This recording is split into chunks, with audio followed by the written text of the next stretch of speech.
శ్రీ మాత్రే నమః వారాహి దేవ్యై నమః అందరికీ నమస్కారం అండి. అందరూ ఎలా ఉన్నారు? నేనైతే చాలా బాగున్నాను. మీ అందరూ కూడా బాగుండాలని, అష్ట ఐశ్వర్యాలతో తులతూగాలని వారాహి అమ్మని మనస్ఫూర్తిగా కోరుకుంటున్నానండి. ఈరోజు అయితే మీకు మరొక చక్కని పరిష్కారంతో మీ ముందుకైతే వచ్చానండి.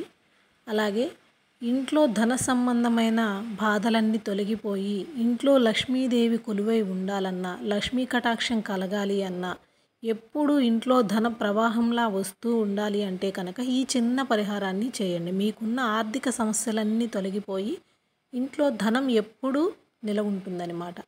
దానికోసమైతే మన ఇంట్లో రాళ్ల ఉప్పు అనేది ఉండాలండి. దాన్నే దొడ్డు ఉప్పు అని కూడా అంటారు కొన్ని ఏరియాల్లో.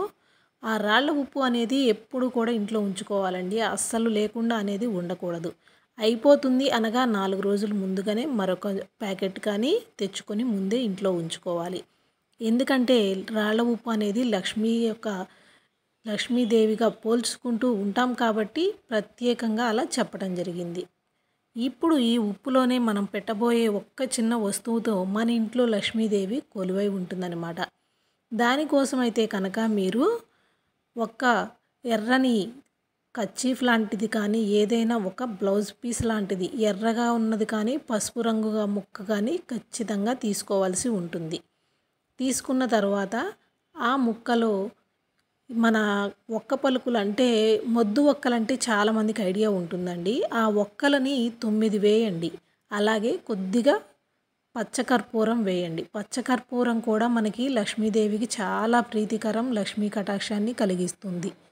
అలాగే మీ దగ్గర ఉంటే కనుక బంగారం కానీ, వెండి కానీ ఏదైనా చిన్న ముక్కని, మన ముక్కు పుడకంత సైజు ముక్కని ఖచ్చితంగా అందులో వేయండి. అవేమీ లేవమ్మా మేము ఎలా పరిహారం చేసుకోవాలి అనుకున్న వాళ్ళు ₹1 బిళ్ళనైనా వేసుకోండి.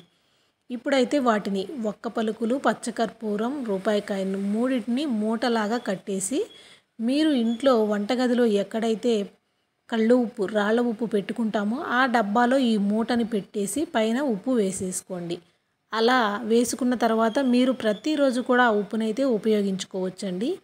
ఇలా ఎప్పుడు తీసివేయాలి, ఎప్పుడు మార్చుకోవచ్చు అంటే కనుక మనకి డేట్ టైం అయిపోయాక, పీరియడ్ అయిపోయిన తరువాత నెలకు ఒకసారైనా మళ్ళీ పాతది తీసేసి కొత్తది వేసుకోండి. అందులో పెట్టిన రూపాయి కాయిన్ని మీరు మీ డబ్బులు ధనం నిల్వ చేసే దగ్గర పెట్టుకోండి. మిగతా వాటిని పారే నీళ్ళల్లో వేసేయండి. ఇలా మార్చుకుంటూ చేస్తూ ఉన్నట్లయితే మీ ఇంట్లో ధనం ప్రవాహంలా వస్తుంది. లక్ష్మీదేవి మిమ్మల్ని కరుణిస్తుందన్నమాట. మాకింక కష్టాలు అప్పులు తీరిపోయాయి అనుకున్నప్పుడు తీసివేయొచ్చండి. ఈ చిన్న పరిహారంతో ప్రతి ఒక్కళ్ళకి కూడా లక్ష్మీ కటాక్షం పొందాలని నేను వారాహి అమ్మని కూడా మనస్ఫూర్తిగా కోరుకుంటున్నానండి. ఖచ్చితంగా మీ అందరికీ మంచి జరుగుతుంది. Thanks for watching this video. స్వస్తి.